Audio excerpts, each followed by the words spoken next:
Eh bien salut tout le monde, c'est AZK, bienvenue pour ce DeFi Actu du 16 mai 2024, j'espère que vous allez bien. On commence tout de suite les news par Drift Protocol. L'airdrop est enfin réclamable. Pour ceux qui ont utilisé Drift Protocol, je vous mettrai le lien dans la description. Vous l'avez bien évidemment aussi sur le track, le tableur regroupant les airdrops de manière collaborative. Et le token, il a tendance à se péter la gueule depuis qu'il est lancé. Bon, classique, hein, maintenant à chaque fois qu'un token est airdroppé, il se pète la gueule. Par contre là c'est curieux, on pouvait le réclamer dès 13h, mais à partir de midi il était déjà échangeable, je sais pas trop pourquoi. Et ils ont fait un truc que j'avais pas encore vu, Drift, c'est qu'ils ont fait une période, alors eux ils appellent ça un boost, mais moi je pense que c'est plutôt un malus, en tout cas je pense qu'il faut le voir comme ça. En gros, pendant 6 heures, si vous n'allez pas réclamer vos tokens, vous avez un boost, moi je préfère dire un malus encore une fois, c'est-à-dire que imaginons que vous avez 200 tokens réclamables, là tout de suite. Si vous attendez les 6 premières heures avant de réclamer et qu'ensuite vous réclamez à n'importe quel moment, vous avez 400 tokens à récupérer. C'est pour ça que moi je préfère le voir à l'envers, j'ai plutôt l'impression que de base on a 400 tokens mais qu'on est pénalisé si on veut les récupérer tout de suite pour aller les vendre. Donc on va voir ce que ça va donner quand le token sera lancé depuis 6 heures. Je sais pas si on commentera ça demain, s'il y a quelque chose à commenter, en tout cas on commentera ça dans le prochain DeFi Actu, d'ailleurs je sais pas si j'en ferai un demain, on verra bien. Bref, Drift Protocol, du coup, le token est lancé, on peut aller réclamer ces tokens si on a été airdroppé, c'est super. On a aussi Rabby, a priori Rabby vont nous faire un système avec plusieurs saisons, ça se fait de plus en plus avec les airdrops, et qu'est-ce qui me fait penser ça? C'est qu'ils viennent de faire un post pour dire aux gens qu'il y avait jusqu'au 31 mai pour aller réclamer ces points. D'ailleurs, si vous n'avez pas réclamé vos points, vous allez sur Rabby, vous cliquez sur Rabby Points et vous réclamez vos points, c'est aussi bête que ça, il me semble qu'il y a juste une signature à faire avec votre portefeuille, vous pouvez mettre accessoirement un code de parrainage, j'en ai pas, j'ai pas envie d'en créer un, j'avais fait une vidéo à l'époque quand le système à points est sorti sur Rabby pour expliquer pourquoi, donc je vais pas m'embêter à revenir là-dessus. En tout cas, si vous avez un ami ou autre qui a Rabby, demandez-lui son code de parrainage, hein. Moi j'en ai pas besoin, si je suis un si bon farmer d'airdrop que ça, j'ai pas besoin de faire travailler ma communauté pour moi. Bref, du coup, Rabby, jusqu'au 31 mai pour aller réclamer ses points, et ce qui me fait penser du coup qu'il y aura plusieurs airdrops, ou en tout cas qui vont faire un système de saison, c'est que, ils disent que c'est le premier round des points Rabby. Donc ça veut dire qu'on aura d'autres rounds, on aura d'autres points à gagner, ça me plaît pas trop personnellement. Bon, on verra ce que ça va donner encore une fois, hein. Je dis toujours on verra, mais bon, là je peux pas en dire grand chose. On a jusqu'au 31 mai en tout cas pour aller réclamer ces points. On a Ton aussi, le même coin note qui est lancé. J'ai pas du tout participé à cet airdrop, donc si vous avez participé de ce côté-là, a priori vous avez vos tokens, je sais pas trop ce que ça vaut, j'ai pas été voir ce que ça a donné le lancement de ce token, mais voilà, aujourd'hui il y a aussi le Notcoin qui a été lancé. Ah, Scroll, les petits malins qui nous disaient qu'ils étaient à écouter la communauté, etc.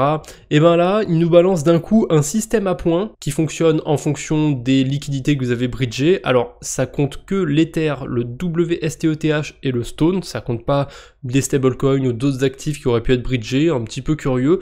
Et surtout, ça a un énorme poids par contre dans les points, je trouve, c'est la quantité de gas fees qui a été dépensée sur les transactions sur Scroll. Si vous avez fait beaucoup de transactions, surtout avant le IP 4844, a priori vous avez gagné pas mal de points. Alors pour l'instant ces points ils valent rien, hein, comme la plupart des points de tous les protocoles, de toutes les blockchains. Mais ce qui est très curieux avec Scroll, c'est qu'ils ont vraiment donné beaucoup de points aux gens qui avaient cramé des frais de transaction. Alors je sais pas du tout combien vaudront ces points, on n'y est pas encore, mais je sais pas si c'était pour éviter de favoriser un petit peu les baleines, parce que les baleines elles vont pas nécessairement faire beaucoup de transactions sur Scroll, alors que les farmers, si, vont faire beaucoup de transactions, même s'ils n'ont pas spécialement beaucoup d'argent. Donc c'est peut-être pour ça que quand on bridge, j'en sais rien, 100 Ether, on n'a pas tant de points que ça. J'ai pas bridgé 100 Ether, mais je sais que j'ai bridgé un peu d'Ether et j'ai vraiment quasi aucun point sur le fait d'avoir bridgé des liquidités. Bref, c'est tout ce que j'ai du côté de Scroll, on aura sûrement plus d'informations dans les prochains jours. Ensuite, on a Linea aussi, ça arrive aujourd'hui, The Surge qui va commencer. Alors, j'ai complètement laissé de côté Linea, j'ai quand même fait quelques transactions sur la blockchain, mais rien à voir avec l'airdrop de Linea, j'y allais juste quand j'en avais besoin. Et si je dis pas de bêtises, The Surge, c'est avec les nouveaux points LXPL, donc bon voilà, pas grand chose à dire du côté de Linea. En tout cas The Surge ça commence, attention, est-ce que la TVL va atteindre 3 milliards, je crois que c'était 2 ou 3 milliards qu'ils avaient, qu'ils avaient prévu pour que la campagne s'arrête, ou quelque chose comme 6 mois si jamais l'objectif n'est pas atteint. Moi, je pense que l'objectif ne sera jamais atteint, donc 6 mois, ça nous donnerait quoi, le 16 novembre 2024 ? Ok, on n'y est pas encore, ça leur laisse un petit peu de temps. À votre avis, est-ce qu'ils vont atteindre plusieurs milliards de TVL, Linéa, ou pas ?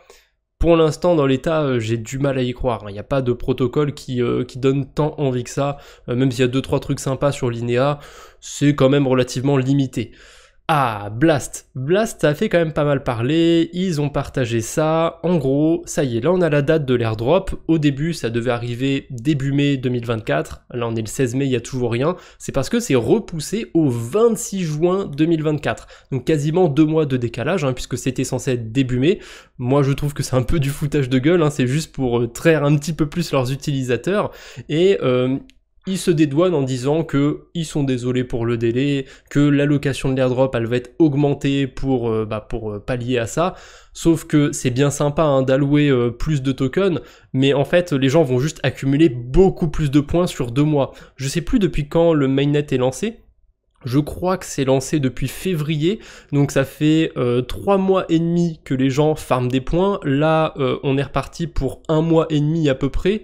Donc est-ce que l'airdrop va être augmenté d'à peu près 40%? Donc à mon avis, votre airdrop ne sera pas augmenté, il sera diminué, il sera dilué, parce qu'il y a de plus en plus de points qui vont être récupérés là jusqu'au 26 juin, alors que s'ils avaient lancé le token début mai, je pense qu'il y aurait eu moins de points qui auraient été accumulés.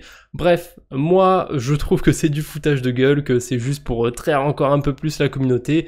Après, tant mieux s'il y en a qui trouvent leur compte sur Blast, qui font plein de bonnes choses. En ce moment, il y a beaucoup de gens qui parlent de fantasy et compagnie. Moi, je suis pas du tout sur cet écosystème, mais si ça réussit à certains, je suis super content pour vous.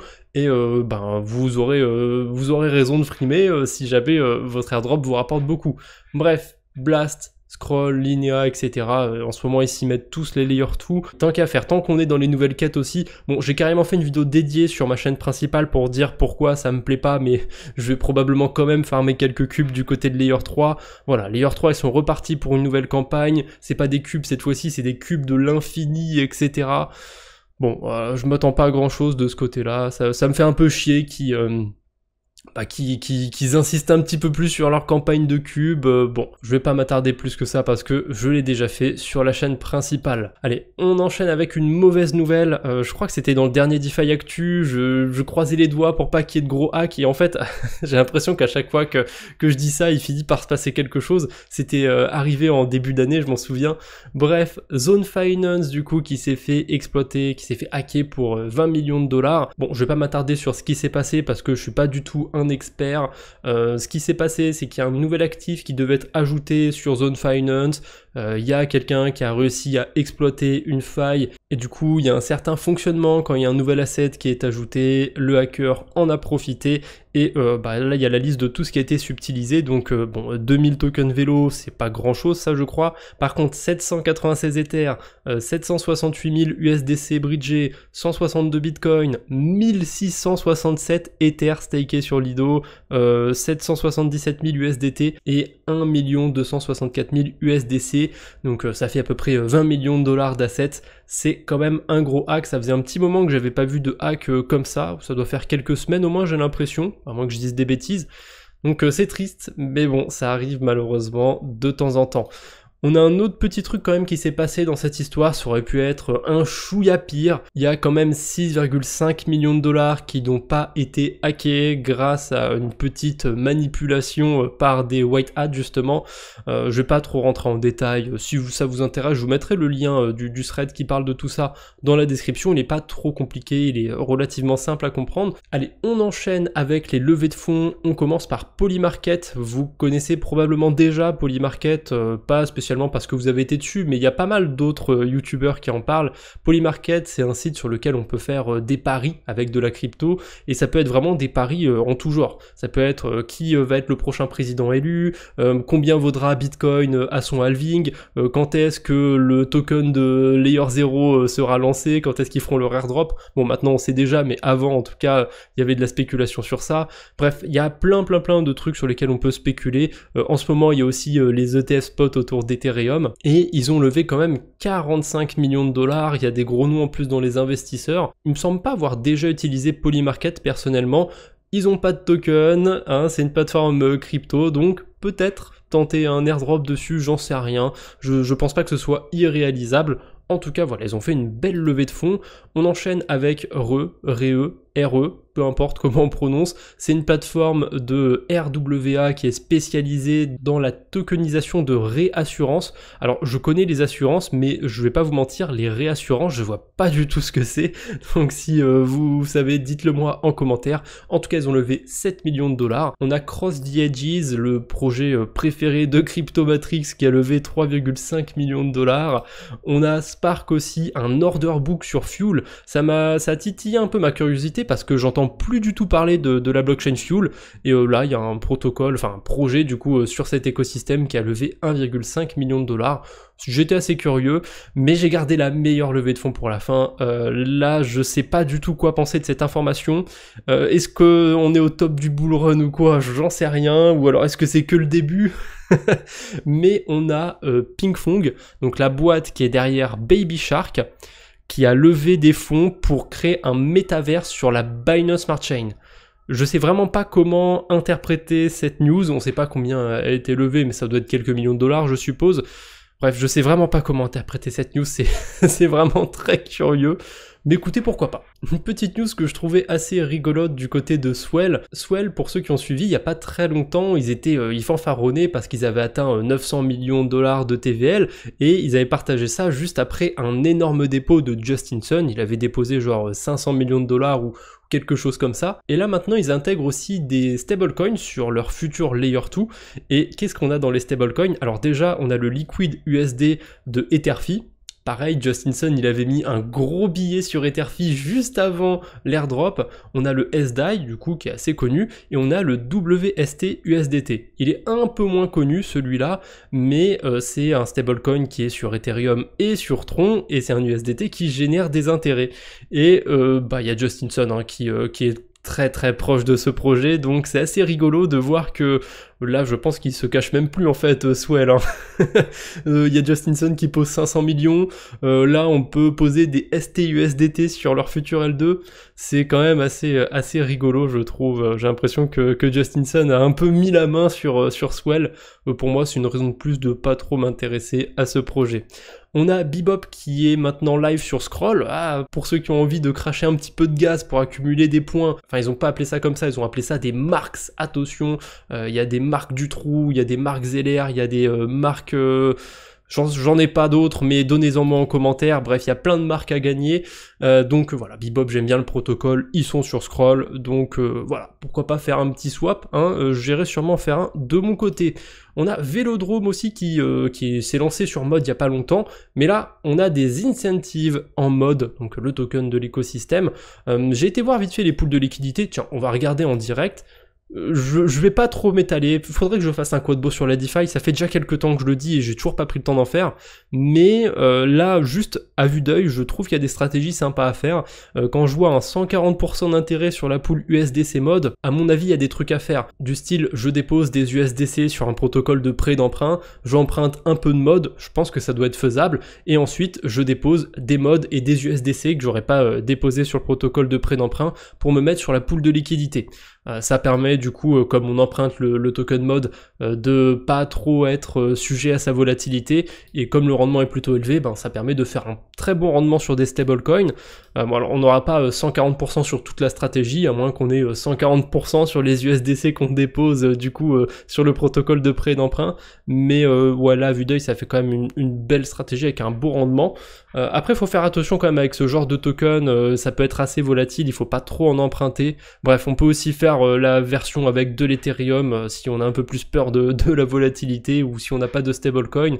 Voilà, je pose ça comme ça, je rentre pas trop dans les détails comme ça, ceux qui sont un peu débutants, hein, vous avez peut-être rien compris, mais ceux qui voient un petit peu ma technique, Voilà, vous avez compris, vous pouvez aller faire vos recherches plus approfondies de votre côté, parce que déjà je sais même pas si on peut emprunter du mode.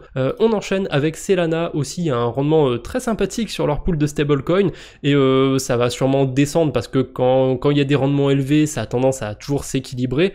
Là on est quand même à plus de 100% APR pour une pool avec que de l'USDC. Alors pourquoi il y a deux versions de l'USDC? Parce que c'est via deux bridges différents, Wormhole et Layer 0, et j'ai envie de flex un petit peu, parce que depuis quelques temps sur le portefeuille de la chaîne YouTube, j'ai un petit peu d'USDC sur cette pool, donc ça me fait plaisir là que mon rendement soit boosté. D'ailleurs, tant que j'y suis dans mes rewards, est-ce que j'ai un peu de tokens à les vendre? Ah non, j'en ai quelques-uns, mais j'ai été dumpé mes tokens il n'y a pas très longtemps, donc j'attendrai un petit peu, je pense, avant de les réclamer. Et allez, pour terminer, Merkle Trade, petit mea culpa de ma part, parce que j'étais à peu près sûr qu'ils allaient lancer leur token à la fin de la saison 10, et finalement non, là la saison 11 commence et il n'y a toujours pas de token. Bon, ça commence à devenir long, combien ils vont faire de saisons avant qu'ils lancent leur token? Les saisons, si je dis pas de bêtises, ça dure 2 semaines à chaque fois, donc j'espère que ce sera pas trop long non plus. En tout cas, on peut toujours aller sur le protocole pour gagner des tokens Aptos et des tokens Merkle si on fait des trades. Moi je m'en sers un petit peu pour faire du delta neutre. Allez, je vous embête pas plus pour aujourd'hui, on se retrouve bientôt j'espère, d'ici là portez-vous bien, salut tout le monde!